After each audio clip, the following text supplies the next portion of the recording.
Good evening, and welcome to the Tuesday, July 26, 2022 Tyngsborough School Committee meeting. Please be reminded that these meetings are audio and video recorded. I call this meeting to order, and my name is Becky Stanton. I'll start with introductions with Nate. Hi, Nate Marino, student representative. Jeff Bowe. Justine Puma. Michael Woodlock, Assistant Superintendent. Hi, Mike Flanagan, Superintendent. Anthony Tenorella. Rob Mullen. Joe Messina, Business Administrator. Rise for the Pledge of Allegiance. Pledge allegiance to the flag of the United States of America and to the republic for which it stands, one nation, under God, indivisible, with liberty and justice for all. We'll start with the approval of minutes. I'll seek a motion to approve the April 26, 2022 executive session minutes, the June 21st, 2022 executive session minutes, and the June 21st, 2022 school committee meeting minutes. The executive session minutes not to be released at this time. So moved. Seconded. Is there any discussion? All those in favor? Aye. Opposed? Abstained? That carries 5-0-0. Citizen time? There is none. And correspondence. None at this time, Madam Chair. Moving on to personnel. We have a whole slew of new hires. So we have Danny Costigan, a 1.0 THS social studies teacher. Stacy Cronin, a 1.0 TES paraprofessional. Jennifer Farnping, a 1.0 TES paraprofessional. Astacia Fernandez, a 1.0 TES paraprofessional. Cassie Kelleher, a 1.0 TES paraprofessional. Erin Rabito, a 1.0 TES paraprofessional. Bethany Shudo, a 1.0 social worker for grades 6 through 12. Nicole Stetson, a 1.0 school psychologist for grades 6 through 12. And Cassidy Tyros, a 1.0 TES school counselor. We also have a notification of intent to retire for Denise Feld, a TES administrative assistant of over 19 years of service. Thank you, Mrs. Feld. And then we have a couple notifications of resignation. We have Ryan D. Benedetto, a TES paraprofessional. Hannah Fellowitz, a TMS academic support. Kim Fultz, TMS paraprofessional. Gianna Kasky, THS wellness teacher. And George Cole Tucker, a TMS custodian. Wish everybody all the best. And for those new hires, welcome. Moving on to share the success. Nate? Yep, so just a quick update tonight. At the elementary school, they've adjusted their start time by 10 minutes. Arrival will be between 8:30 and 8:40, and school begins at 8:40 and now ends at 2:55. The PTO will host a popsicle play date for preschool and kindergarten students on Thursday, August 18th from 10 to 10:30. Ultiplay will begin dismantling the play structures late next week. Please watch for Mrs. Kavanaugh's updates and follow the TES social media pages to see the new playground design. And the anticipated completion of the playground project will be around mid-October of this year. And for anyone preparing for the next school year, the 2022 through 2023 school supply list is posted on the TES website. At the middle school, summer cleaning is well underway, and currently they are hosting students and teachers from the Lakeview School until August 19th. At the high school, the maintenance staff is also continuing to prep the building for the upcoming school year, so thank you to them for all their hard work. Students who are taking AP classes right now are completing summer work to prepare for those courses. Fall sports will begin on Friday, August 19th with football and cheer. All other sports will begin on Monday, August 22nd, and all athletes must have all forms and an updated physical submitted before participating. And lastly, freshman and newcomer orientation will take place on Wednesday, August 24th from 10:30 to noon. Right now, the senior sidekicks and Mrs. Gustafson are preparing for the event. And once again, everyone hopes you're having a great summer so far and are looking forward to seeing you next school year. So, Thanks, Nate. Yep, no problem. We have no subcommittee updates at this time, So we'll move on to unfinished business with Dr. Flanagan on the MSBA update. Thank you, Madam Chair. So we'll jump into our student superintendent's update. As we know, what we promised all year, we'll have two regular standing updates. One will be about the building project, and the other will be about the strategy for district improvement and where we are with teaching and learning. So starting with the TMS building project update, we do have a school building committee meeting tomorrow night. Happy to report that we fully executed our contract with our construction manager, Fontaine Brothers. We're also pleased to announce that came in significantly under budget. I'm going to punt it to Mr. Messina for the exact number, but significantly under budget, correct? Yes, correct. So of the 6 CM firms that were interviewed, Fontaine, prior to looking at the budgeting numbers were the select group based upon their presentation. And then looking at the price numbers, their control budget is some $400,000 less than was anticipated by left field in our budget. So that's great. So tomorrow night, we'll get a hard number, what exactly that is, but they're going to be about $400,000 under budget. So that's great news for the community. The project funding agreement has been fully executed by the town. We anticipate that Jack McCarthy, the executive director of the MSBA, will be signing that hopefully on Friday of this week. After tonight's meeting, I invite the school committee to join us as we give you a tour of the new central office, which we've been relocated here to the high school. So we just kind of want to show you where we are, where we're going, what's been displaced, and what's been relocated as a result. We anticipate to be over here within the next 2 or 3 weeks so that when students come back on the first day of school, the high school students are operating with the central office already functioning in the school, and they don't have to adjust mid-year, no course correction. Also, by moving in a few weeks, that also gives the opportunity for Fontaine Brothers to come in and drill some test holes in the existing facility and see what they're dealing with as they think about demolition and really decoupling the gym and catwalk from the existing school. So the process is moving. It's certainly an exciting time. As I said, tomorrow night there's a big presentation by Fontaine Brothers, so they'll actually be going in depth on what their scope and sequence will be for the construction project. So I invite people to please tune in tomorrow night for that, for the school building committee meeting. And then ongoing, what's happened is I know that Left Field and JCJ and Fontaine have been meeting regularly to really finalize what the schedule is going to look like. We originally had one schedule from Left Field, our OPM.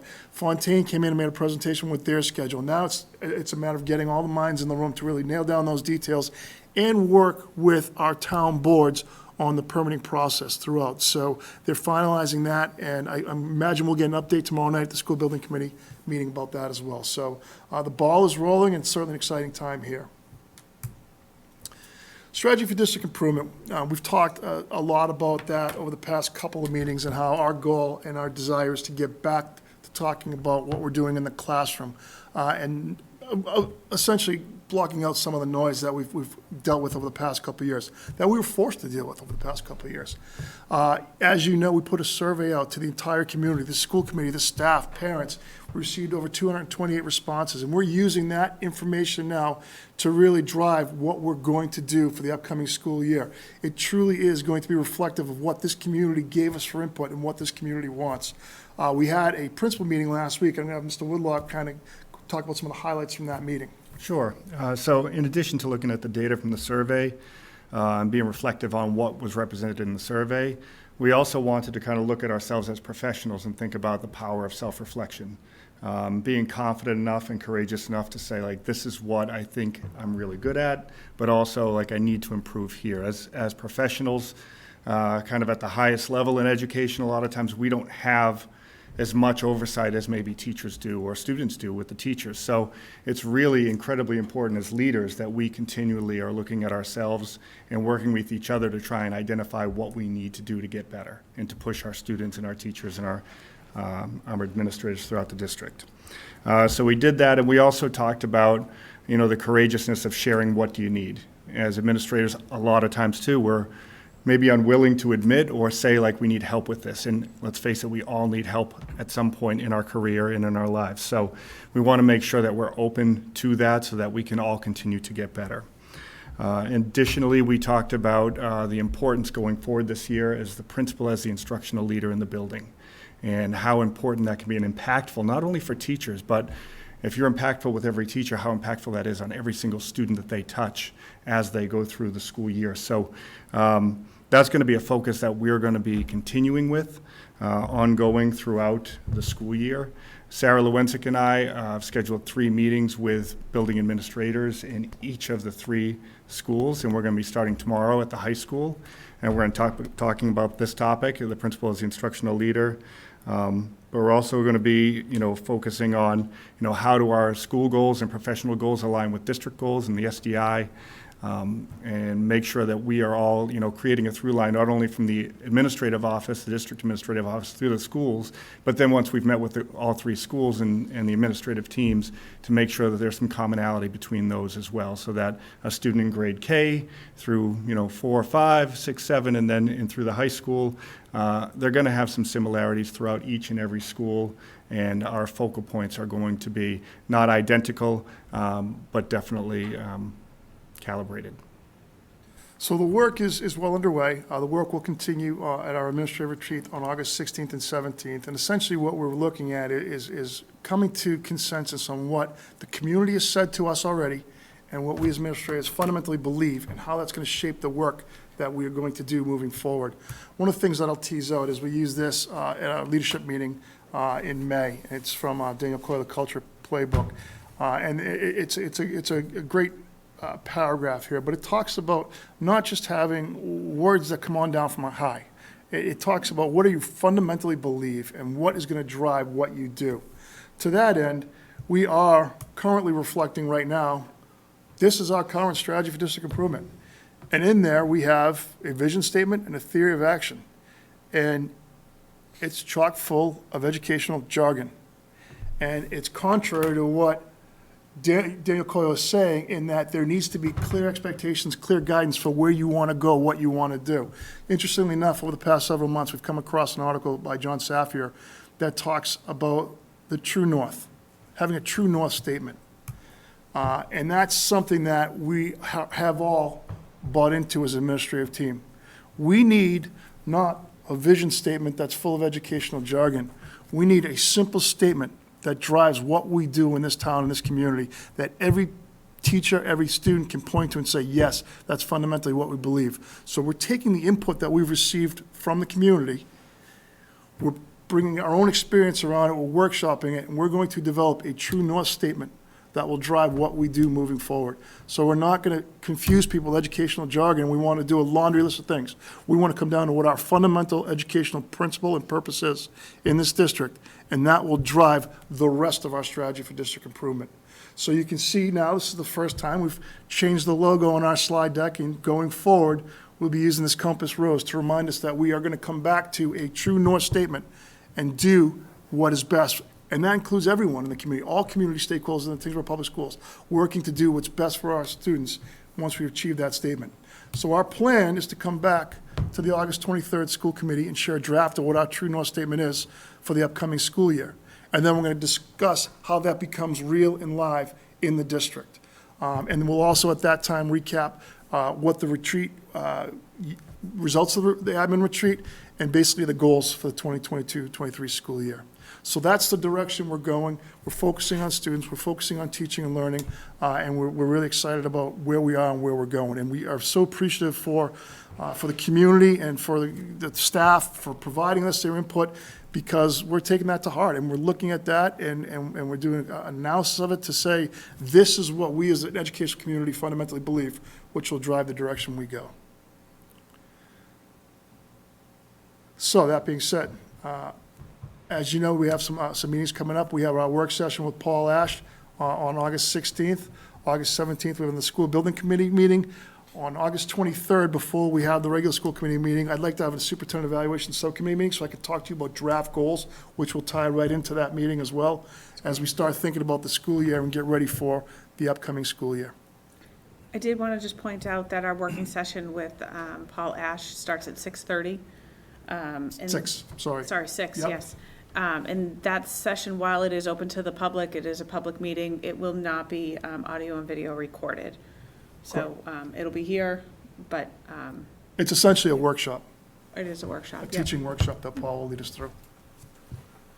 So that's what we have for upcoming meetings, and that's all I have under updates. Those are the two big updates right now as we talk about the school building committee as well as our SDI and the direction we're going. So it's a work in progress. Happy to answer any questions that anyone has about that before moving on. You may have more questions when I start giving you some information, more information. I think it's less a question, but more of a comment. I don't really think our current vision statement is full of, really includes any educational words that may not be clear to the public. No, but if you get to the theory of action, a theory of action which falls under the Yeah. vision statement. The vision statement is the overarching statement, right, for an organization. The theory of action is steps taken in the vision statement to get to our strategic objectives and our strategic priorities. We're trying to simplify. Right now, if I ask Mr. Woodlock, if I ask Mr. Messina, myself, I can't recite that vision statement word for word. So right now, we did a nice job crafting that 6 years ago. But fundamentally, what do we believe? And that's what we need to come back to. One simple statement that everyone can touch and put their hand on and say, absolutely, this is what's driving this district. And something a little bit more clear than this. Okay. Well, we've changed a lot in the last 6 years. A lot of We things have. have changed. A lot of things have. A lot of things have, so. Any other comments or questions? I did want to just take a moment. I apologize. I should have done this at the beginning of the meeting, but I'd like to welcome Mr. Woodlock. You know, it's your first meeting here. We're really happy to have you here. And it sounds like you're already off to a great start, so to be welcome here. back to Tyngsborough. Thank you. All right, for new business, we'll move on to welcome Whitson's. And Scott Berry, Mr. Messina, I'll turn it over to you. Thank you, Madam Chair. So, Scott, you can jump up to a microphone. Scott Berry, our Whitson's District Manager, is with us tonight. I apologize, our Food Service Director, Tracy Demers, was actually on vacation this week, so she couldn't make it back for this meeting. We managed to drag the big guy out of his vacation to come visit with us tonight. And what we were going to talk about tonight was the action item, which is, you know, if it's the committee's desire to renew the contract for its final contract year for next school year, as well as Scott just giving you some operational highlights for the past year and then going forward. And we're going to talk some pricing information.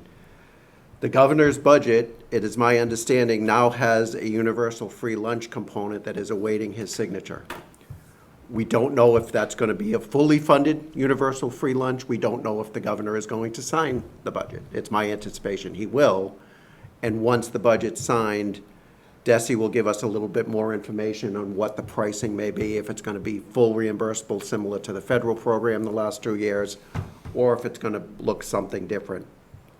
I'll keep Scott here tonight just to do a brief operational highlight. We can talk about approving the amendment.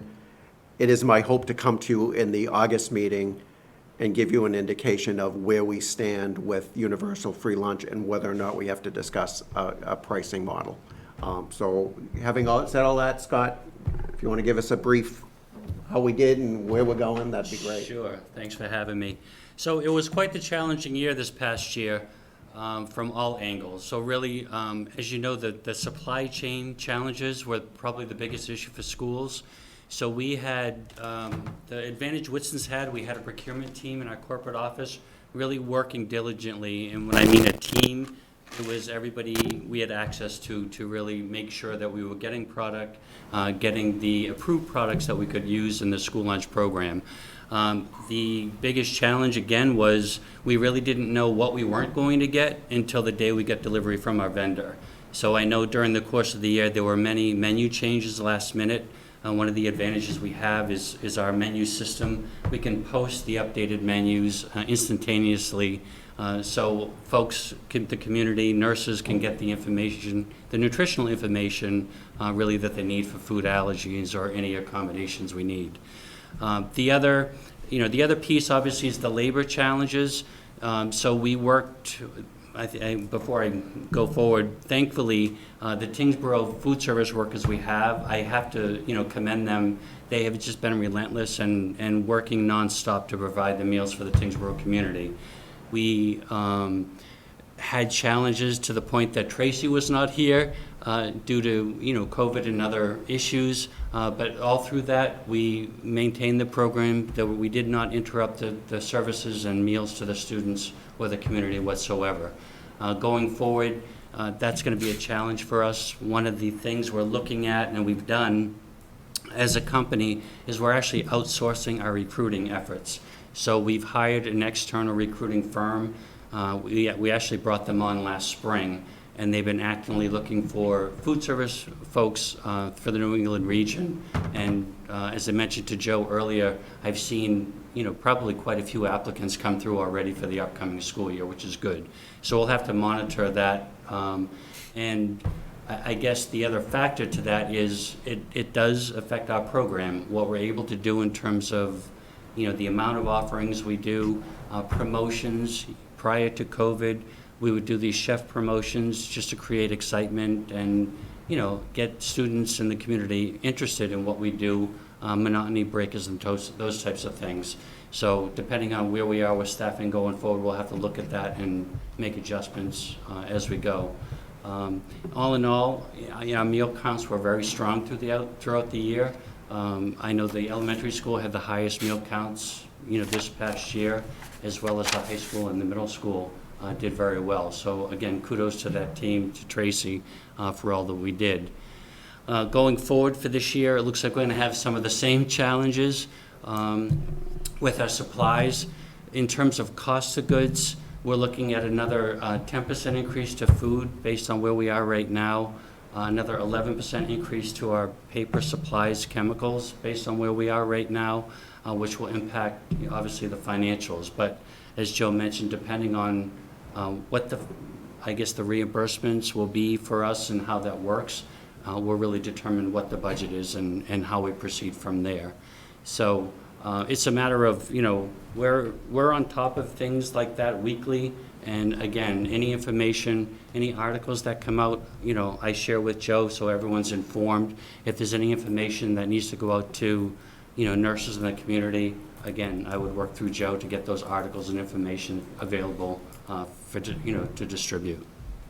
And to Scott's point, I think the corporate office is very good at that too. There's constant updates and mailings and the challenges of the supply chain that I do think Whitson's has worked through it very well. And I'll continue to say, prior to asking the committee's recommendation to extend Whitson for another year, the partnership we've had with Whitson's for, Scott, I think this is 14 years now, 9 years. We've been up there. We were one of the first districts in Massachusetts that chose them, and the leadership team at the corporate office, they are a phone call away from me. It's a family-owned business. If I wanted to talk to one of the Whitcomb family members, I could reach out and I'd get a call back within a day. They've always been like that. Very happy to continue working with them. We will, per DESI regulations, need to go out to bid in the early winter for next school year. But I certainly would hope the committee would feel comfortable endorsing Whitson's for another year. Does anybody on the committee have any questions for Mr. Berry? Or Mr. Messina? No? Well, thank you for coming tonight. It was great to hear from you. We appreciate your time. Thanks very much. Thank you. Thank you, Scott. Thank you. And I'll seek a motion to exercise the fourth of 4 years amendment to award a 1-year contract extension to Whitson's Food Services for the 22-23 school year. So moved. Second. Is there any discussion? All those in favor? Aye. Opposed? Abstained? That carries 5-0-0. Great. Mr. Messina, we're still with you for signing the bills. I'll take a big deep breath for this one because in your drive are a number of signing of bills and signing of payroll, just because it's been a few cycles since your last meeting. We also are in the midst of both fiscal year 22 and 23. So tonight, there was one fiscal year 22 warrant, which the committee has returned to me. The warrant number, account, and amount is in your drive. Also tonight, 14 FY23 warrants were presented, and they are all back signed. Again, warrant numbers, accounts, and amounts are in your drive. Mr. Mullen, as one of your single signers, came in on July 6th and signed the July 5th warrants. There was one FY23 warrant and 9 FY22 warrants on that date. Those amounts, again, are in your drive. That is it for signing of bills. For signing of payroll, there's actually, the July 4th payroll was a split fiscal year. So for FY22, there was a payroll dated June 30th with warrant number and amounts in your drive. And then for FY23, there are 2 different payroll dates, the July 4th payroll date and July 18th payroll date. Again, warrant numbers and amounts are in your drive. And I will point out the July 18th payroll date was our first payroll in the new Munis accounting system. And I believe it was fairly successful after just a couple of bugs. We'll be entering the August 1st payroll tomorrow, so hopefully we can keep the bugs out of the payroll for the district. And that is it for me. That's it? That's it. All right, thank you. Moving on to school committee discussion. Nate, Nothing at this time, thank you. Jeff? Nothing at this time, thank you. Nothing at this time other than to welcome our new member. All right. Mr. Woodlock, did you have anything? Nothing for me, thanks. Joe? I'm good, thank you. Rob? Welcome, Mr. Woodlock. It's nice to have you back. I would like to thank Ms. Denise Field for all of her years of experience and taking care of the staff and the parents and the kids at the elementary school. I think all of us who have had our kids go through that school have had the opportunity to speak with her at least once. She has a wealth of knowledge. She has always been very kind to everyone that she's worked with, everyone that she's helped. And I want to thank her for those years of service, and I wish her the very best in retirement. Thanks, Rob. And that's all I have tonight. Welcome, Mr. Woodlock, and that is it for me. I hope everyone's having a great summer. I hope you can see and know that there's a lot of great work being done by everyone in the district at this time. It's not entirely kick up and have a good time at the beach and things like that. I think our educators are working on their craft. They're reading, they're staying current, they're decompressing, which they absolutely need. And it's just a few weeks away, so looking forward to what lies ahead. Great. Well, it sounds like we have a busy August 23rd meeting ahead of us. So I look forward to that, and I'm excited to see what we have for the strategy for district improvement. With that, we have no need for executive session tonight, so I will seek a motion to adjourn. So moved. Second. Is there any discussion? All those in favor? Aye. Opposed? Abstained? That carries 500. We are adjourned. Thank you.